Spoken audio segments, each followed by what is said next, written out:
What's happening, sports fans? Welcome to Top Recruit. Usually this is done with someone sitting in that chair right there, but we're all on lockdown and quarantine, so everyone's kind enough to join us from home. We've got Courtney Anderson. She is joining us from the Bishop School. She is committed to play lacrosse at San Diego State, so she's one of the few that's staying local. Those of you that say that San Diego State's not winning the recruiting battles, let's ask her in a little bit why she decided to stay local. Courtney, thank you very much for joining us.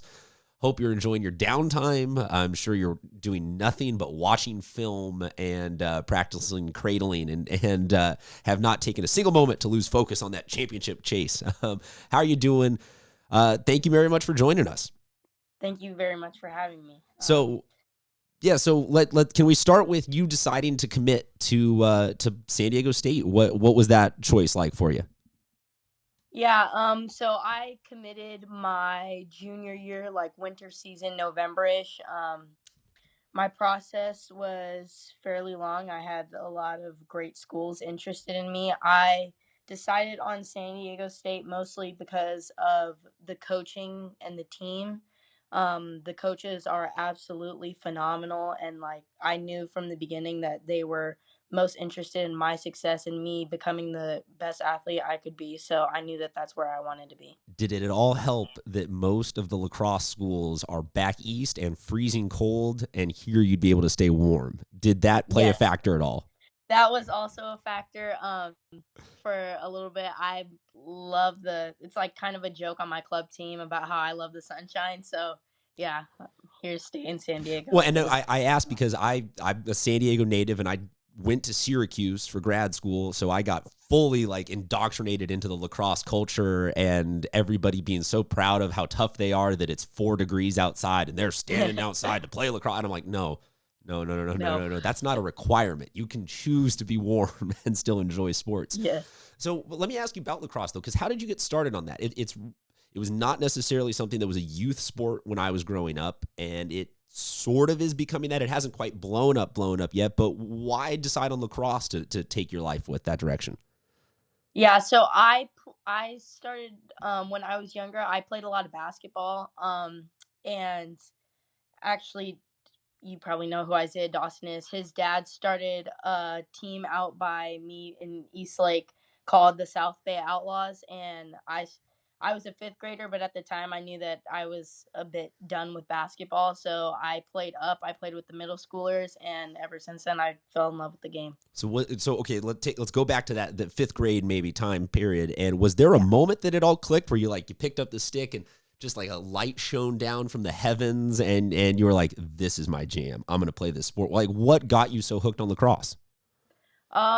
Probably because I came from basketball, I had like some pretty good like athletic foundation. So right when this getting good at like catching and throwing and cradling just came with time, but the whole athleticism of the sport, like I was able to run the ball down the field and score whenever I wanted. So just being able to do whatever I wanted to do and make my own decisions on the field allowed me to fall in love with the sport. All right, so let's talk then about a little bit of you as a player. Help the San Diego State fan base get to know you a little bit more in terms of what you hope you can contribute and bring to the team.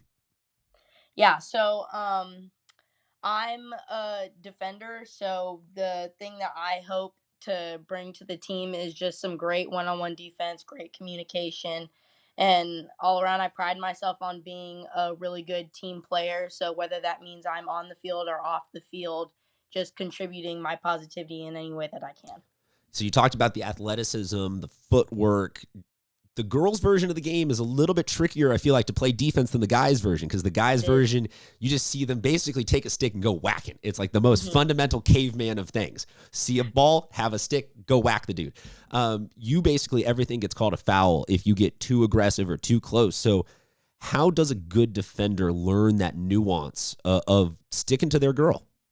Yeah, so it's a little bit trickier in high school just because of like the refs and because we've been having a lot of rule updates, but in college there's a little bit more leeway about the kind of contact that you can make, but everything comes down to like your approach, balance, and contact is what we like to say. We call it like our ABCs. So yeah, it's very, very. It's frustrating. I feel like as somebody that watches both, I will in a single day go from a guy's version of the game to a girl's version of the game, and even at the highest of open division levels, you can notice the level of enjoyment is different for the Torrey Pines guys and girls teams even. It's really amazing. So I'm getting the sense that you are an advocate of put on the helmets, let's play a little bit more fast-paced, let the girls' version of the game be a little closer to the guys' version of the game. Yes, sir. I believe that, like, not even so much the helmets. I just believe that more contact should be allowed because, like, it doesn't matter that we're girls. I mean, we're women. We can handle it. We'll be okay. I'll side note to the guys. They tend to be tougher than us. That's a whole separate podcast. But so I got to ask, we've talked about the future, where you're going, but let's talk about the right now. Even with sports suspended, I have to still try and get in the coach question. You play for one of the more eccentric and vibrant people in San Diego, in Coach Carr. She is full of energy nonstop from 7 a.m. to 10 p.m. Anytime I've ever met her, it's been nothing but laser beams of excitement coming out of her eyes. Any funny stories you can tell us about her? That won't get you in trouble. There's a couple, just like you just said, she's always so full of energy. One of the biggest jokes that we have on the team is her obsession with blue tape. So because she always has so much energy, she forgets things a lot. So she'll have notes all over her desk and table with blue tape, and that's actually how we got the name for our stall play, where we pull the ball out and pass it around. We just call it blue tape. Yeah. Okay, so when we get back in action, either you or somebody from Bishop's, please send us a photo of that desk. I will. We have to see a photo of that desk now, Coach Carr. I will. Okay, so, no sports for a couple of weeks. We're hoping it's a pretty quick 3 weeks. Everybody observe all the regulations. Let's get back to action. What are you doing for the downtime? Are you a reader? Are you a video game person? Are you trying to listen to new music? Give us a brief. How are you going to try and pass the time over these weeks? Yeah, so I'm a reader and a video game person. So right now I'm currently reading The Water Dancer, which is an amazing book. I'd highly recommend it. And I'm also an avid Minecraft player. But besides that, I've been making an effort. I know we're not supposed to be getting outside, but I've been working out every day. It doesn't stop. You got to keep grinding. Well, I'll say this is a little bit different.